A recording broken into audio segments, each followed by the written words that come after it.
Welcome to Ordinary to Badass, episode number 365. In this episode, you're going to hear from Falyn Morningstar. Falyn is a functional diagnostic nutrition practitioner. Through personal challenges and a lack of support from traditional Western practitioners, Falyn struggled with various health concerns, like digestive discomfort, insomnia, fatigue, hair loss, muscle soreness, an irregular cycle, and emotional eating.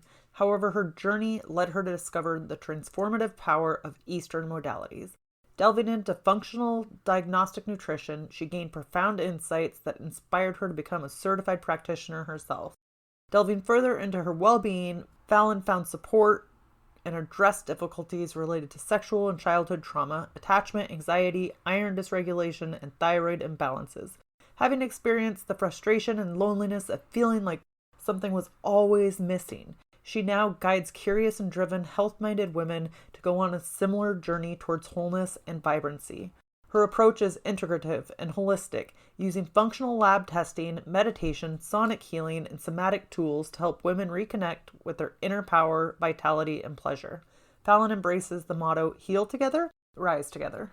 In this episode, you'll hear Falyn and I discuss how emotions affect your health, the importance of listening to your body, and how to connect the dots to your health. Before we get there, have you checked out the bundle? It's the triple threat for women who work in predominantly male industries who are looking to step into leadership roles or get that promotion that they deserve. So check out the bundle, ordinarytobadass.com/bundle today.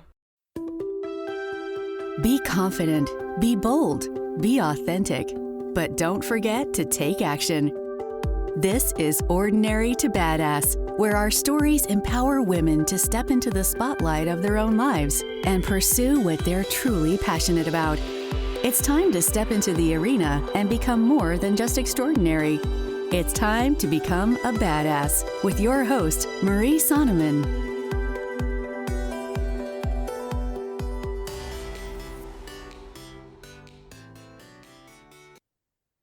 Welcome to Ordinary to Badass. Whether you're ordinary or badass, I am so glad you're here. Today's guest is Falyn Morningstar. Falyn, thank you so much for being here. Excited to have you on the show.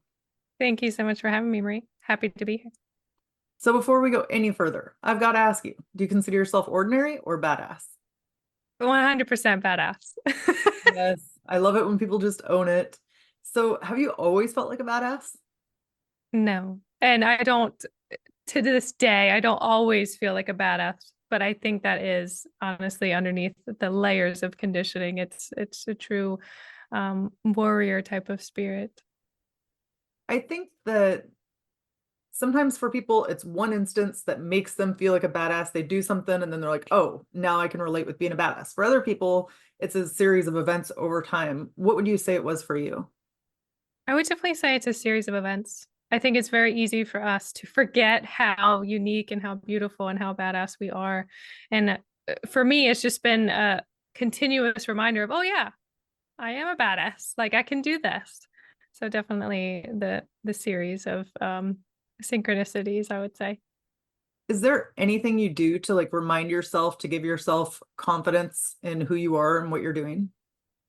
Yes. I think the main thing when I have some alone time by myself and have that time to be introspective, maybe it's in meditation or maybe I'm doing a somatic practice with myself. It's almost like I'm speaking to myself that feels not badass, which could be anything other than badass, right?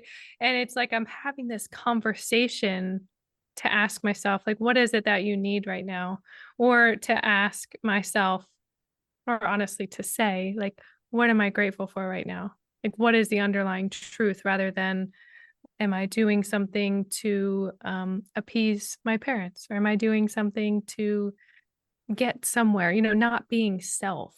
So I think just having the legit conversations with myself have been pivotal in me coming back to center, me coming back into that groundedness, into that knowing like, yes, I can do this. Totally natural for fear and for doubt to come in, but I know that the universe does have my back. So. Okay, I can't wait to dig in and to hear more. But first, will you tell us a little bit about yourself? I would love to. So I am a functional health practitioner, to kind of put a little bit of a label on that. And I became a functional health practitioner because of my own, we'll just call it chaos, metabolic chaos. And this was about 4 or 5 years ago when there was a lot of compounding symptoms that came up physically for me. And unfortunately, I didn't get the answers that I was looking for in Western medicine. It was more question marks, to be honest, and my tests look normal. And so thankfully, I had a friend that introduced me to functional health and what that could really look at, or how that was different, and how a roadmap could be helpful for me to heal. And so there was a lot of lifestyle changes. There were some functional lab testing, such as a food sensitivity, a stool test, hormone test, those types of things. And that gave me a roadmap to heal. And honestly, that was such a challenging point, but so pivotal for me in becoming the practitioner that I am, because my degree is actually in business. And so I was working in local government when that happened. So complete 180 to what I do today. And so honestly, it's almost like those really tough challenges that we come across are the pieces that we need to really step into who we're here to be. So since then, I have really worked to mold this system and this program to help other ladies that might be going through similar symptoms as what I did, and to try to get to the root cause of what actually is going on. So it's a lot of lifestyle changes. Integrative health is really looking at the whole system, and there's a lot of emotional work typically that is in the program as well. So can you explain what functional health is for someone who doesn't know? Absolutely. So if we're trying to compare functional versus traditional, you think of, you're going to your family physician, you might be prescribed a prescription, or you might be, maybe there's a standard blood test that you're doing, let's say. Functional health, we are looking at how your organs are functioning, or how your brain is functioning. So it's like, let's bring our body and our brain together. We're looking at mental health, we're looking at physical health, we're even looking at spiritual health. And it's almost like, if we can connect some dots of, why do I feel stomach discomfort? And why do I have brain fog? Or why do I have depression? And so a lot of folks go to a psychologist or a psychotherapist for their mental health, but maybe they negate looking at how they're eating and how their digestive health is impacting that. So I think functional health really bridges that gap to connect your entire body as one system. How is your gut health being impacted to your hormones and to your thyroid and to your mental health? Because it's all interrelated. And I think that's how I've been able to heal a lot of my symptoms, but not only symptoms, but get more to the root cause of, why is this actually happening? Because symptoms, although they're kind of like messengers, right? All symptoms are messengers. They're almost like the last thing to happen. So I'm a huge advocate of being in this proactive state before we have a diagnosis, for example. Yeah, and this is not related, but it reminds me of it. Like when I was having back issues, I don't remember which side it was, but say the right side of my back was hurting and really bothering me, but actually the doctor said, no, it's the left side of your back that's the actual issue. That's what's causing it. But for some reason it takes it to the right side, but the right side was more like the symptom, but the left side was what was actually causing the pain. And I think it's so interesting, all of the different things that play into our health, but that a lot of us never even hear about. And even when you said emotions, like you do a lot of emotional work with people. I understand, or I believe that maybe there's people out there that are like, why would my emotions, play into my back pain or whatever health issue you're having? Can you talk to that a little bit? Absolutely. So if we think about trauma can be such a broad term, right? Trauma can be related to a car accident. It can be related to maybe some abuse, whether that be physical abuse, mental, emotional type of abuse. And when these sort of occurrences happen, it's almost like our system, like our nervous system, takes a snapshot in time to say, oh my gosh, that really hurt us, or that caused us a lot of pain, or that caused us a lot of fear, or I thought I was going to die in that experience. And so it's almost like we remember that as a core memory, and our system shifts to make sure that that doesn't happen again. So it's on alert now that that does not happen again. And so when let's just say if you're in traffic, for example, you might be like, oh my gosh, I have to get home, I have to pick the kids up, etc. And it's almost like we're in this overwhelm or anxious type of state where we are pumping more cortisol, our adrenals are pumping out more hormones because we're in this fight or flight or a sympathetic type of state. And so I think society today really puts us in that state, and we might not realize it all the time because it's not like we're actually running from a tiger, a bear, whatever. We are just stationary in our car in traffic. And so there's no way to disperse this energy that's being created. And over time, it just completely burns us out. So, I'm sure you've heard of adrenal fatigue, or just feeling like a lot of people come to me with fatigue. And that's part of the reason why, is because our system is so heightened all the time, and we're not sure how to kind of come back down, come back to center, and bring safety into our own body again. Because when these occurrences happen, again, we're always on high alert because it's like, no, go away. Like, don't get near me almost.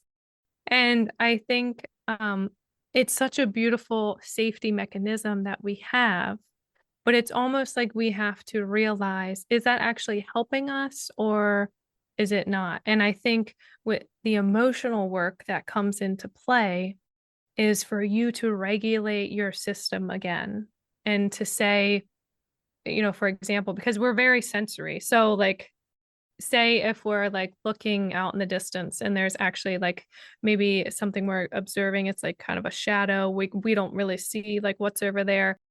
We know logically, like, it's fine. It's over there. But our nervous system is very sensory oriented, where it might actually stimulate a little bit of not hypervigilance, but make it feel a little uncomfortable, right?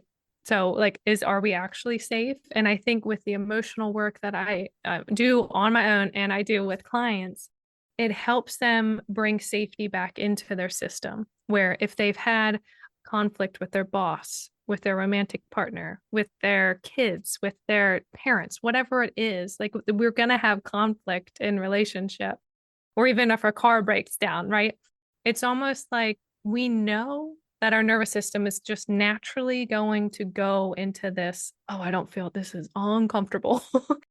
And so with these, what we like to call somatic experiencing exercises, we help to bring the system back into this grounded, safe space. And it's pivotal. Like, I've had, even with myself, I've cried because it's like, oh my gosh, I feel this so much safety right now, or I feel like I'm able to release this fear or this grief or whatever. And I think emotions, when they're not met with some acknowledgement, when they're not loved, or if they're just judged and shamed and pushed away, they can manifest into physical symptoms.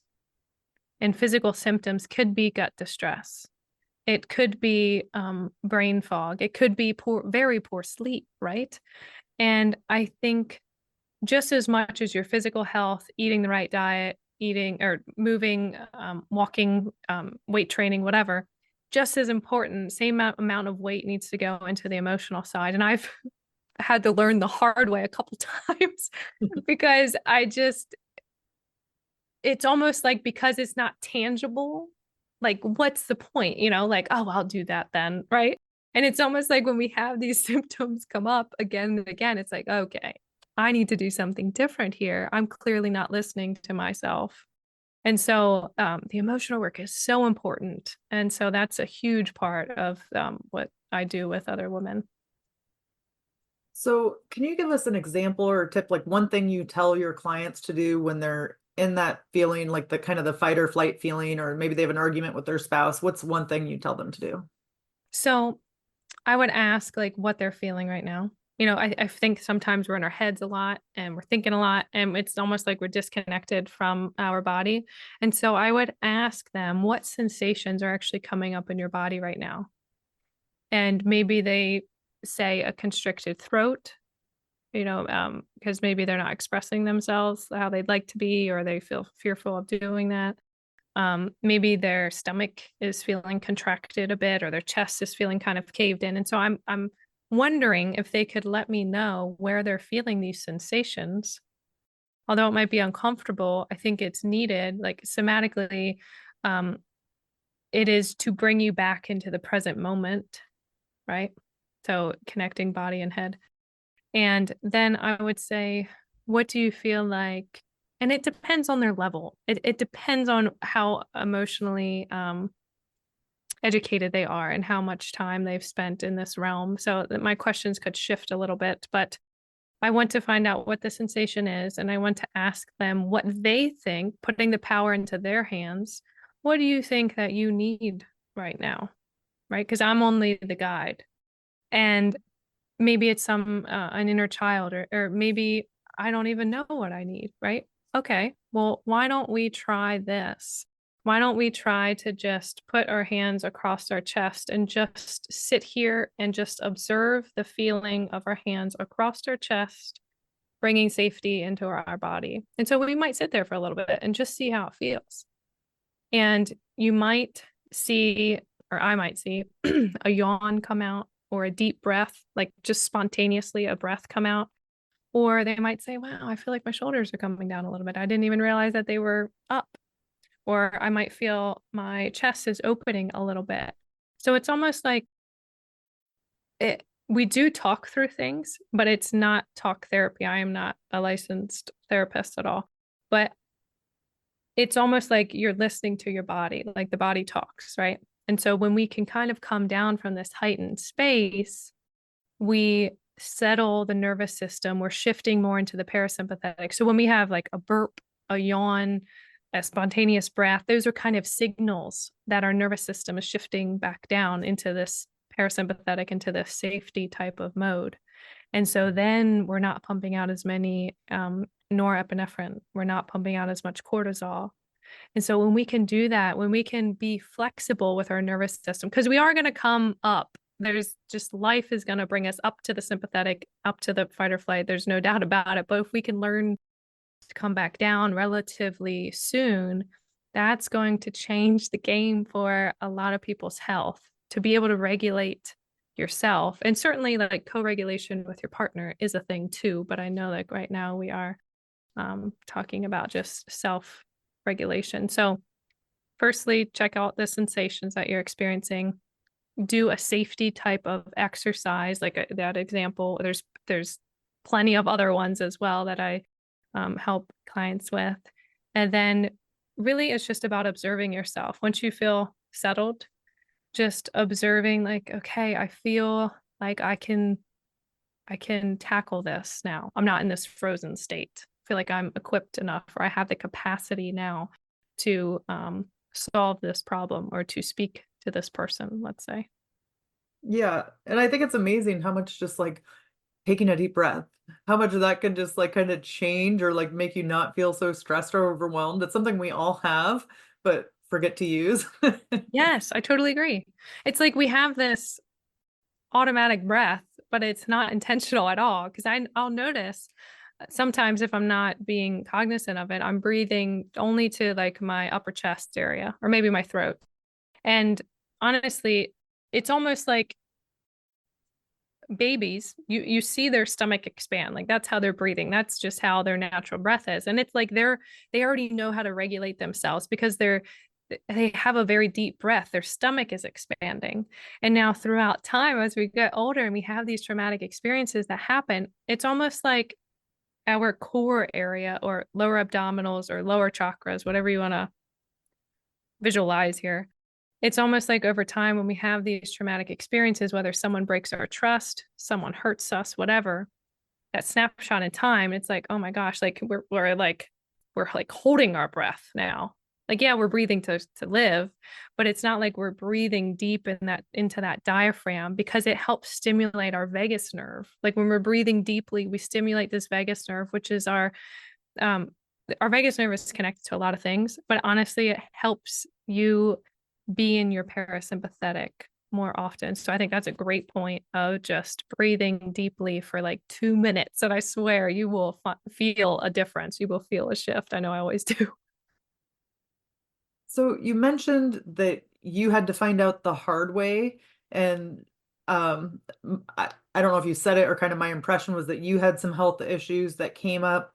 I think we're in a social media world. Everything can seem like it's gumdrops and lollipops, and we don't necessarily see the behind the scenes or what somebody went through. Can you tell us a little bit about that? Yeah. So back in 2020, I was doing a lot, working full time, going to grad school part time, training 6 days a week. And it was very hard training, like powerlifting, shifting with bodybuilding training. I had a personal training certification. It was just so much stress. And I had no concept of one, holistic health, or emotional body. Because as a child, I felt like when my tears would come up, they would kind of be hushed down. So I learned to keep my emotions in there. And it came to a point where emotional eating was becoming more consistent. I was not feeling rested when I woke up. It was more like a wired and tired feeling before I'd go to bed. I was feeling lightheaded. I remember walking back from the gym, no high intensity at all, just walking, and I would be lightheaded. Um, Bloating. So definitely stomach discomfort. And I realized looking back, I've always had stomach issues, just didn't have an awareness of it. Thought it was normal to take Pepto or Tums, which is not. So all of this. And then functional health came into my view, and a lot of lifestyle shifts. I added in meditation. I added in natural supplementation, which that was really geared towards the test results that we saw and my symptoms. So it's almost like there was a huge clinical correlation between the tests to validate myself and my symptoms, and there was a direction to take like maybe a 60-day protocol to get rid of a high value of H. pylori, let's say. So going through that, there was a lot of enhancements. I felt like myself again. I had more energy again. And then what happened? I continued on with the lifestyle shifts, with the meditation. And there came to a point where I was reading a personal development book, and I just had this visual of this experience I had as a child, and it was not pleasant. And I almost it didn't hit me emotionally yet. I was just amazed that let's just say this door opened up into my mind of like, oh my gosh, that happened when I was a kid. And it was honestly blew my mind, because I was so thankful that my vessel and my body had the capacity now to allow me to see this door into some previous trauma. I had no concept of it prior to that, right?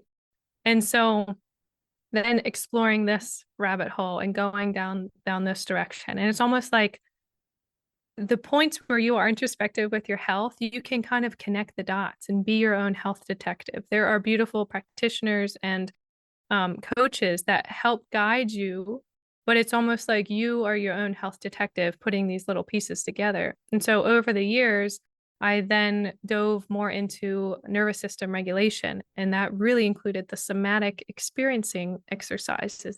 Those were huge, and that's why I add them into my program, because honestly, they're so impactful. There's just like these little tools to put in your tool belt, right? And so I would say last year it came to a point where I was working a lot, and it almost like was a realization of, wow, I feel similar to what's happening in 2020. What's going on here? Like the lightheadedness was coming up. I was having some anxious feelings, and I needed to reevaluate how I was living my life. And I think it was also a realization of, oh, and I also had a pretty emotional breakup at that time. And so it was grieving, still moving through life, bringing out the tools that I had, but it was almost trying to be gentle with myself of like the experience that was going on. So I have the tendency to harden to try to protect myself again because that's so painful, right? So we try to harden again, but then it's like, how can we find a middle ground? How can we bring safety back to our system again? So it was a lot of work in my business and different projects that I'm in companies that I'm involved in. And so when these symptoms were happening, such as the lightheadedness and the anxiousness that I just mentioned, it's almost like, okay, I really need to reevaluate what's not in alignment with my life right now, or what is going on. And it was a huge, um, again, realization to say, I know that it's almost like that perfectionism. Like, I feel like I'm this practitioner. I should have perfect health. And that's just totally insane to think about, right? So it was a realization of this is just a one step at a time, one day at a time. Everybody has this unique journey, and this is opportunity for me, even though it's so challenging and painful and like there's anxiety. It's like, I know that this is for a reason for me to reevaluate things and then for me to use this experience to support other ladies more. Right. So when I say it was kind of like this huge realization it's almost like a couple dark nights of the soul, if you will. And I think it's honestly all for a deeper reason that maybe I just can't comprehend. But it really taught me a lot each time. So I'm thankful for it, even though it is pretty darn challenging when those health symptoms come up. And I know we can probably all relate to that. Yeah, for sure. And what is it that you do? Do you have your own functional health coach that you go to? Do you just step into like your meditation practice? What did you do to get out of it? Yeah, so I did run updated labs. So I did a stool test, I did a full thyroid panel, I did a Dutch test, which is like a hormone test, and I did a food sensitivity test. And every single time that tests are run, I always receive, and my clients, honestly, it's like validation to know what the direction is to heal. Because I think our minds, it's almost like a safety paper. Like this is helpful because I can now see that my progesterone is almost menopausal. I can see that I have very low commensal bacteria to help me digest food. And then there's fluctuations of constipation and diarrhea. I can see that there is high levels of Pseudomonas species of bacteria in my system. That might be why it's impacting this. So it's very helpful to run these tests and to get advisement on how to move forward, what lifestyle changes we need to continue to make. What is it that's causing you internal stress, like the bacteria, the low hormones, and what's causing you this external stress? Is it the glyphosate in the food? Is it the water that you're drinking at your home, etc.? So I think doing that check-in with the test is very helpful in just you navigating life. Yeah. So earlier you mentioned this idea of being your own health detective, which I love it because I think so often we think like doctors, they have to have all the answers and we discount our own experience, our own feelings. Will you expand a little bit on the health detective and what you mean by that? Yeah. So when I went to my family physician for some of those beginning health symptoms that I had, it was almost like I was looking to the doctor to save me because I just wanted some relief and I wanted to feel like myself again. And when I left the office, just kind of confused or like, he said I looked okay, but he's going to run like a standard blood panel. Like, I guess we'll see if this is going to show anything. And when I went to see my gynecologist, same thing, explaining my symptoms. And it was almost like I was just disregarded, or like she had her own agenda to get me on another form of contraceptive. And it was just like, these guys are rubbing me the wrong way. I don't think this is right. I think that there's a better way. So it's kind of like this gut feeling or this intuition that, like, I don't want to be on a prescription. I don't want to be felt, I don't want them to say, like, well, you look normal, it might just be in your head, blah, blah, blah. And it's just, yourself best. And I think you have to take initiative to continue to find things that might resonate with you or might not. Same thing with going to a chiropractor. Let's say, for example, like you had mentioned, I've been to one chiropractor for a couple months and I enjoyed the person. And then I was like, I'm not really like I'm looking for something else. I'm looking for something deeper because I keep having this neck issue. And so finding somebody else and now I don't have this neck issue, right? So it's like listening to your internal compass, and establishing that connection again. And that makes such a big difference. And so even journaling about your health experience. So over the years, I also did like a genetic type of test. So I found out there's one SNP that I have, like a one variant for hemochromatosis. And then, talking with my grandparents, and my grandmother actually had like iron injections when she was pregnant with my mom. So it's almost like, isn't that interesting that she was almost labeled as anemic and now my body can potentially absorb too much iron, right? So it's like we're connecting little dots here and there of that's why it's so important to like journal or like keep some records or like refer back to it, because your health is your wealth. Your health is everything. And when it goes downhill pretty darn quick, it's almost like, oh my gosh, I'm in a panic because it's like I'm going to die. It's like we have that anxious feeling, right? And so I've had some clients where if their symptom went away, then they're like, okay, I'll contact you when maybe another symptom comes up. And I'm like, no, like that's not how we should be. There's so many, like you're just chasing symptoms. That's not solving anything. I'm so happy that the symptom has gone away. Like you can go out with your girlfriends. You don't need to run to the bathroom. That's a fantastic, but it's deeper than that. Why is that why did that happen? Right. And so it's honestly just you being your own health advocate. And I hope like as a practitioner, as a coach for other women, that they can see like I can help lead by example, and for them to just know like this is the direction to um, make sure that they have like a strong support for their children that they want to have, for just being that advocate for their parents. It's like we each have that badass in us that we can help lead the way. Yeah, and it sounds like you're saying like be proactive about your health instead of like reactive to what one symptom is. Exactly, yeah. And then I know, earlier, long-winded way of saying that. yeah, earlier I thought it was interesting how you're talking about journaling about it. I've never heard of that, but then it was also cool how you talked to your grandma about it or found out that she had experienced something similar, because it's so easy to feel like you're on an island of your own or get stressed out, get overwhelmed. And then you're like, oh, wait, now I have this other person that I can talk to that has been through something similar that I'm going through. Exactly. And you know what's interesting? I found out maybe 5, 6 months ago that my grandfather's mom had some thyroid issues. And so I was just thinking to myself, this would have been great to know like a year or two ago, right?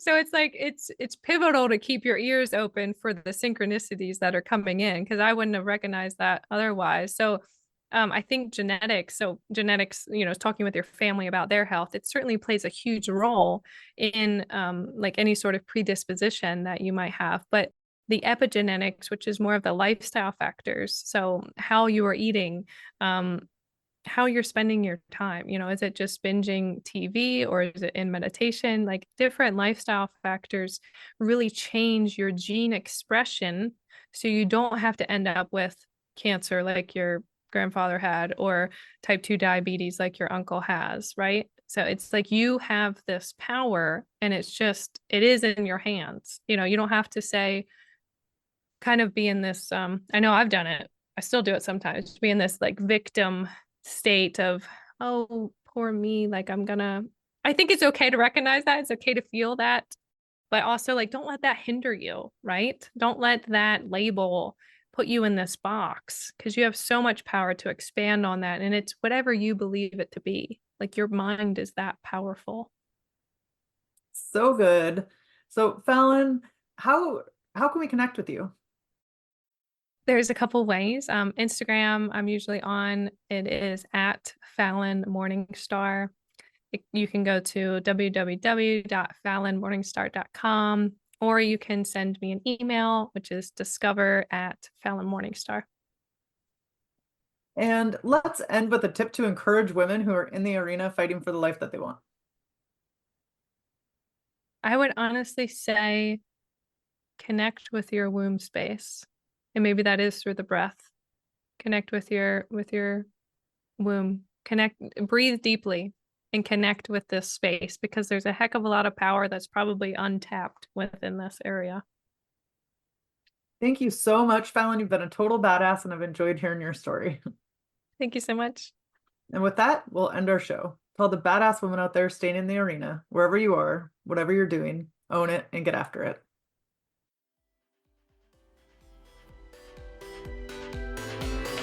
Now that you've listened to this episode of Ordinary to Badass, we want to hear from you. Go to our website, ordinarytobadass.com/podcast, and submit your own experience on how you took your life from ordinary to badass, and get the chance to be on a future Spotlight episode of the show. That's ordinarytobadass.com/podcast. While you're waiting for the next episode of the show, wipe off the sweat, dust off the dirt, and get back in the arena.